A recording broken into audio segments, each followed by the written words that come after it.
Pilipinas, 1912, no? At alam nyo ba, kailan lang, bakit tinawag akong magnanakaw? Suspect ako shoplifter. Suspect ako shoplifter sa supermarket na yon. Malapit lang sa amin yon, sa kanto lang. Kaya ako pupunta doon ay nagpapalamig ako. Wala kaming aircon. Medyo mataba ako noon. Ngayon pumayat na ako noon. Ngayon, pumayat na ako. Pagpunta ko doon sa supermarket, araw-araw, nagpapalamig lang ako. Pero dahil suspect nga ako shoplifter, kaya pag pumapasok ko doon, may gwardiya ako. Pero kaya pag pumasok sa hypermart, wala akong gwardiya. Hindi hypermart yun, hindi SM yun. Di ba, sir? Okay. Kaya nung nandun ako, saan pinakamalamig na lugar? Sa isang supermarket. Sa freezer, doon sa may ice cream, di ba? Ako ay nagtanong doon sa babae, Miss, ano mabentang ice cream? Ang sabi sa akin, ube. Uy, ube. Nasa tabi ko yung gwardiya eh. Alam ko naka-plain clothes lang siya, pero binabantayan ako. Sabi pa, ube daw. Oh. Sa loob ko, binabantayan mo ako, ha? Okay lang. Pero hindi ako nagbibiro. Nakarinig ako ng voice, hopyang ube.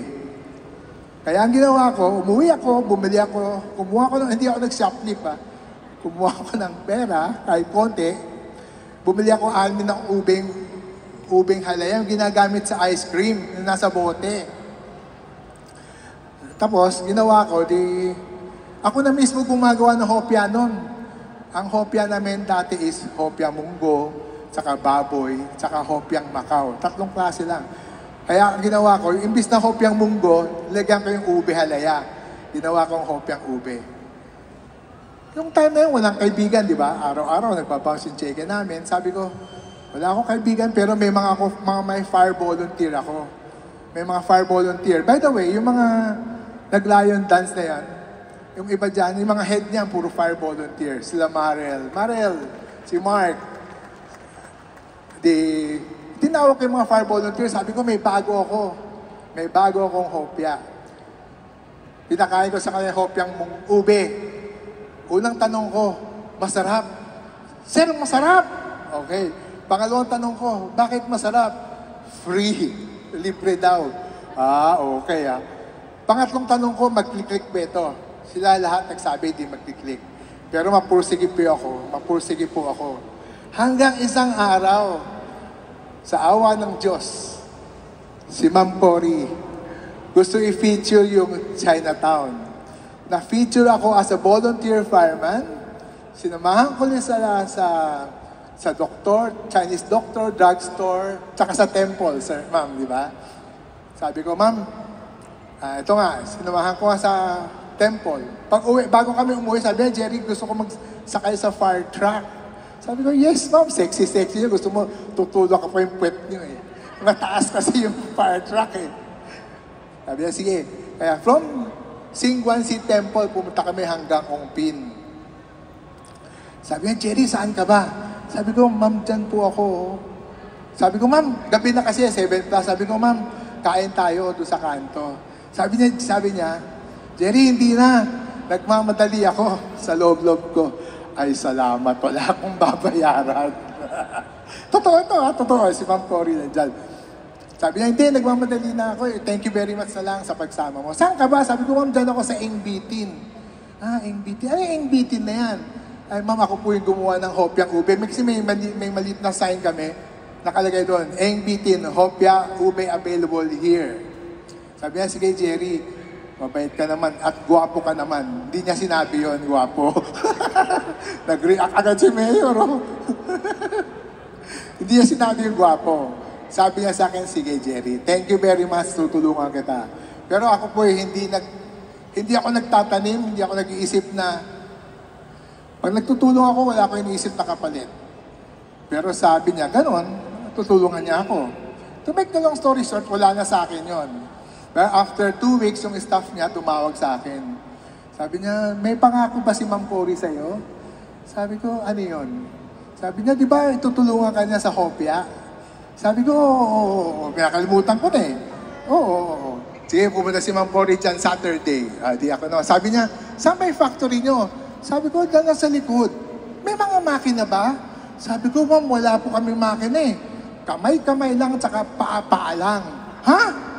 Sabi yung staff ni Cory, wala kayong makina, paa-paa? Sabi ko, oo, paa-paa lang.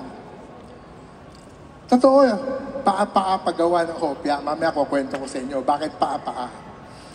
Di gano'n na, hanggang Sabado dumating na. Jerry, thank you, napanood mo ba yung City Line? Sabi ko, ma'am, hindi ko po napanood. 11 o'clock, tulog na po ako nun eh. Totoo yung sinabi ko na hindi ko pinanood. Talaga, kasi ako mismo gumagawa ng hopya. Ako yung gumagawa ng hopya, ako nagluluto, ako nagbabalot, ako nagbebenta. Okay. Ay, di gano'n na, sabi ko, ma'am, wala eh. Kamay-kamay, paa-paa lang. Sabi niya, totoo, paa-paa? Sabi ko, yes, ma'am. Ganito yun, bakit paa-paa? Dati kasi yung munggo, green, bibiyakin sa gitna. Pag biyak sa gitna, bababad mo yung munggo ng 2 hours. Pag nababad ng 2 hours, yung munggo, yung kulay dilaw, lalaki siya. Yung balat, yung green, hindi lalaki. Yung iba, lumulutang. Yung iba, kailangan kakamayin mo, kukuskusin mo, para humiwalay dun sa laman. Tapos, bibistayin yun. Medyo marami-rami na. Kaya ang ginagawa namin, ako, paa-paa. Pero naghugas naman ako ng paa. Pinapaa para, kasi drum eh. Ginagano namin. Pero 6 to 7 times, totoo yan ma'am, 6 to 7 times ginaganon. Para matanggal lang yung balat. Okay, yun ang, sabi ko, Ma'am Cory, ano ba yung tatanong mo sa akin? Jerry, ako nang bahala. Di ganun na. Fast forward. Ito ang hopyang munggo ni Mr. Jerry Chua. Pagbalik ko, may bago ako. Tanong ko naman, Ma'am Cory, ano ba tatanong mo sa akin? Kasi first time na ako ma-interview as a hopya maker. Sabi niya, Jerry, akong bahala sa'yo. Ito, bigyan mo ko isang hopyang ube. Ito ang hopyang ube. Binuksan niya, tapos kinain niya. Jerry, ang sarap nito. Saan pa mabibili ito? Sa 628 Ongpin Street near Binondo Church. Yun lang pala interview sa akin. Pero, simula na na-interview ako, kaya lagi ko tawag kay Ma'am Cory is my fairy godmother. Siya po ang nagtulong totoo. Siya po ay na-feature ako. Palakpakan naman natin yung boss ko. Nung na-feature ako as a hopya maker, yung hopyang ube, kinabukasan, nag-click na ang hopyang ube. Yun ang totoo. Tapos, nandyan na yung mga Channel 2, yung mga morning show. Yung mga morning show, na-feature na ako, na-feature na yung hopyang ube. Ayun. Hanggang doon, kaya every time na may feature, dahil kay Ma'am Cory, napanood nila yon. Kaya ngayon, swerte po ba yung mga anak ko na nandito yung micro-endorser ba, Yorme? Yung sinabi sa akin ni Yorme kanina, yung mga nandiyan kayo ay ibang mga micro-endorser. Pangalawa, tingnan nyo, i-rewind nyo yung story. Kaya lagi ko sinasabi, habang nabubuhay tayo, do good deeds. Do good deeds. Gumawa tayong kabutihan sa kapwa. Nung time na sinasabing sira ulo ko, dahil sa may bumbero, sa fire truck, kung hindi ako naging volunteer fireman, hindi ako mapipicture ni Ma'am Cory. Kaya rewind yung story, malaking tulong yung fire truck. Pag gumagawa kayo butihan sa kapwa, kasi ipipicture nga yung Chinese fire volunteer, kaya na-feature ako. Pangalawa, kung hindi lang kay Ma'am Cory, wala po ngayong National Hopya Day. Sa totoo nga, nagpapasalamat. Alam niyo ba itong National Hopya Day nito? Kailan ko lang nalaman. Kasi nga, ngayon, ako po ay isang mascot na lang. Mascot po ako ng NBT.